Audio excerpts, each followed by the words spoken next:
Hello dear students, very good morning to everyone. So today in this video we are going to discuss about the next one animal fiber, which is silk. Okay, yesterday we have discussed about wool, production of wool, and today we are going to discuss about silk. Okay, so students, silk is an animal fiber which is soft and lustrous. Okay, animal fibre है, silk moth से ये मिलता है silk, और ये क्या है, lustrous है. लस्ट्रस मतलब शाइनी. ओके, सॉफ्ट है, सॉफ्ट एंड लस्ट्रस. अगर हम सिल्क की हिस्ट्री की बात करते हैं तो the history of silk is about 6000 years old. It was discovered by Chinese. China में डिस्कवर हुआ था इसका, और चाइनीज़ ने इसे डिस्कवर करा था. So the Chinese were first to learn how to obtain silk fibre from silkworm. Silk fibre को कैसे ऑब्टेन करना है सिल्क वॉर्म से, तो सबसे पहले चाइनीज़ ने सीखा था.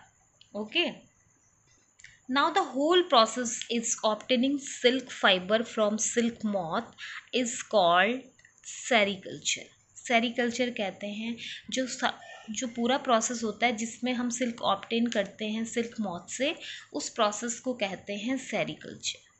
ओके, अब सिल्क कैसे ऑब्टेन की जाती है उसके बारे में अब हम यहाँ पे डिस्कस करेंगे. Okay, in a silk farm female silk moth lays 200 to 500 eggs.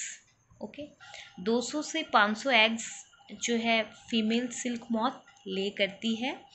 And वो जो एग्स होते हैं वो रखे जाते हैं बैम्बू ट्रीज में या फिर इंक्यूबेटर में, ताकि कि उन्हें वार्मथ मिल सके. ठीक है, ये एक नेचुरल प्रोसेस से उन्हें वार्मथ मिलेगी, तो जो नेक्स्ट स्टेज है वो जल्दी आएगी. ओके, सो जो एग्स हैं उन्हें कैप्ट किया जाता है इंक्यूबेटर में for warm. So next stage क्या है, the eggs are kept on bamboo trays placed in incubators to keep them warm. Warm करने के लिए, वार्म रखने के लिए उन्हें इंक्यूबेटर में रखा जाता है. Okay, then next stage, a tiny silkworm is about 1.5 of an inches long is hatched from each egg. अब जो एग है उनसे एक छोटा सा यानी कि 1/2 इंच का सिल्कवर्म निकलता है. ठीक है, छोटा सा सिल्कवर्म. अब जो वो सिल्कवर्म है वो फीड करता है मलबरी लीव्स को. मलबरी लीव्स को फीड करता है और रैपिडली ग्रो करता है. ओके, रैपिडली ग्रो करता है. और इस स्टेज में वो जब वो मलबरी लीव्स को फीड करता है तो जो उसका साइज है वो बढ़ता जाता है. Okay, so during this stage the silk worm malt यानी कि अपनी स्किन को शेड करता है. वो 4 टाइम्स शेड करता है अपनी स्किन को. अब उसने मलबरी लीव्स खा ली, ग्रो कर दिया रैपिडली, तो अब वो बिल्कुल रेडी है नेक्स्ट स्टेज के लिए. ठीक है, तो जो सिल्क वॉर्म था, ओके, वो रेडी है, जो नेक्स्ट स्टेज है उसके लिए रेडी है. So now the caterpillar become ready to enter next stage. उस नेक्स्ट स्टेज को कहते हैं pupa stage. Okay okay, first में क्या था, फीमेल सिल्क मॉथ ने एग्स दिए. उसके बाद कैटरपिलर, एक 1.5 इंच का सिल्क वॉर्म कैटरपिलर एग से निकला. उसने फिर मलबरी लीव्स को फीड किया और रैपिडली ग्रो किया. ओके, उसके बाद रैपिडली ग्रो करने के बाद वो क्या है, जो उसका नेक्स्ट स्टेज है यानी कि प्यूपा स्टेज के लिए तैयार है. Caterpillar become ready to enter next stage. उस स्टेज को कहते हैं प्यूपा स्टेज. प्यूपा. अब यहाँ पे क्या होता है, जो कि जो सिल्क मॉथ होती है, सिल्क वॉर्म होता है, उसके जो माउथ से एक प्रोटीन सीक्रेट होता है. उस प्रोटीन को फाइब्रोइन कहते हैं, और वो अपने आसपास उस प्रोटीन को ऐसे लपेट लेता है. ठीक है ना, तो उसी को ही हम प्यूपा कहते हैं. So the worms cover itself with these filament. जो फिलामेंट होता है उससे इस तरह से अपने आप को कवर कर लेता है। ओके, तो इस स्टेज में इसको कहते हैं कोकून। Cocoon, okay. अब कोकून जो है, यहाँ तक ये स्टेज हो गई, लेकिन हमें यहाँ पे क्या चाहिए, सिल्क चाहिए। How to obtain silk, okay. तो अब जो कोकून होते हैं इन्हें बॉयल किया जाता है in hot water and the silk fibre are separated out. फिर इनसे जो ये फाइबर होता है जो इनके चारों तरफ लगा हुआ है, ये फाइबर को अलग किया जाता है and this process is called reeling of silk. Okay, cocoon को गर्म पानी में डाला जाता है, बॉयल वाटर में डाला जाता है, हॉट वाटर में डाला जाता है। जो बेचारे कोकून होते हैं वो मर जाते हैं, जो कोकून के अंदर प्यूपा है वो मर जाता है और जो उसके बाहर जो लेयर है सिल्क की उसको सेपरेट कर दिया जाता है। Okay, so this process is called reeling of silk. Okay, फिर then the last one is silk fibre are then spun into silk thread. फिर उसे सिल्क थ्रेड पे स्पन किया जाता है। उसके बाद आपने देखे होंगे सिल्क के क्लॉथ्स, साड़ी हो गया, ठीक है ना। तो फिर सिल्क फाइबर का यूज़ किया जाता है क्लॉथ्स बनाने में सिल्क के। ओके, तो ये हमने यहाँ पे देखा कि सिल्क कैसे ऑब्टेन की जाती है।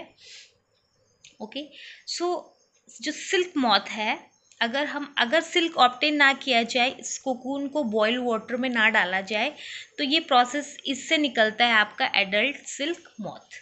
ओके, सो ये एक लाइफ साइकिल है, मीन्स सिल्क वॉर्म की लाइफ साइकिल है सिल्क मॉथ की। ओके, सो अगेन मैं यहाँ पे एक बार दोबारा रिपीट कर रही हूँ। सिल्क मॉथ जो है, this is a female silk moth, ये एग्स ले करती है। ओके, एग्स ले करने के बाद a tiny caterpillar hatches out of its eggs। Okay, tiny caterpillar जो है एग से निकलते हैं। ओके, उसके बाद जब कैटरपिलर मलबरी लीफ को फीड करते हैं, ओके, इसको खाते हैं और उनका जो साइज है वो रैपिडली इंक्रीज होता है। Okay, so the caterpillar eats mulberry leaves and grows bigger and bigger। Okay, फिर उसके बाद इनके माउथ से एक प्रोटीन सीक्रेट होता है, उसे कहते हैं फाइब्रोइन। और ये प्रोटीन जो है इसके चारों तरफ एक कोट बना देता है। ओके, मीन्स ये प्रोटीन को आसपास अपने आसपास लपेट लेता है और जब ये प्रोटीन को अपने आसपास लपेट लेता है तो ये इस फॉर्म में आ जाता है कोकून में। ओके, क्योंकि वो फिलामेंट हार्डन रहता है, तो जैसे वो फिलामेंट जैसे निकलता है तो एयर की वजह से वो हार्डन हो जाता है। Means the filament are harden when exposed in air, तो फिर इस फॉर्म में आ जाता है, इससे कहते हैं कोकून। ओके, ये कोकून है और कोकून के अंदर जो इसका ये फॉर्म है, ये प्यूपा है। Okay, this one is a pupa. Okay, ये इसकी तरफ चारों तरफ ये पूरा जो फॉर्म है इसका, ये कोकून है। अगर हमें सिल्क ऑब्टेन करनी है तो हमें ये कोकून को बॉयल करना होगा, लेकिन अगर आपको सिल्क ऑब्टेन नहीं करनी है तो आप ये जो नेक्स्ट प्रोसेस होगा, इस कोकून से जो प्यूपा है ये एडल्ट सिल्क मॉथ में कन्वर्ट हो जाता है। So this is a life cycle of silk moth. ये एक लाइफ साइकिल है सिल्क मॉथ की। सो सिल्क थ्रेड कैसे ऑब्टेन होगा, ऑब्वियसली कोकून से ऑब्टेन होगा। ओके, कोकून को बॉईल किया जाता है, उसके बाद सिल्क थ्रेड को सेपरेट किया जाता है और इस प्रोसेस को कहते हैं रीलिंग ऑफ सिल्क।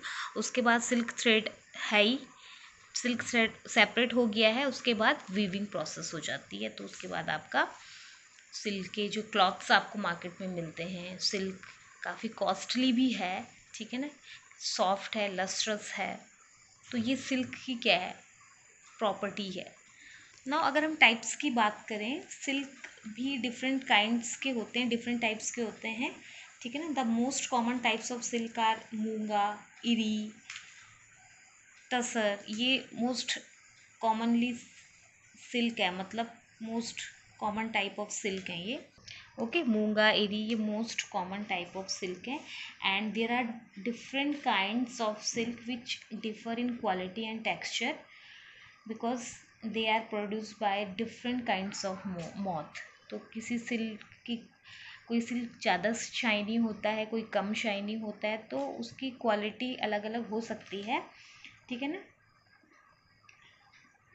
क्योंकि वो प्रोड्यूस होते हैं डिफरेंट काइंड्स ऑफ मॉथ से। नाउ आई होप आप लोगों को ये क्लियर हुआ होगा कि सिल्क सिल्क वॉर्म से सिल्क कैसे ऑब्टेन की जाती है।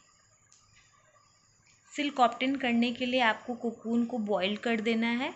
अगर नहीं करते हो आप, तो ये पूरा जो प्रोसेस हो रहा है, ये life cycle of silk moth है। Okay, now I hope this is absolutely clear to all of you.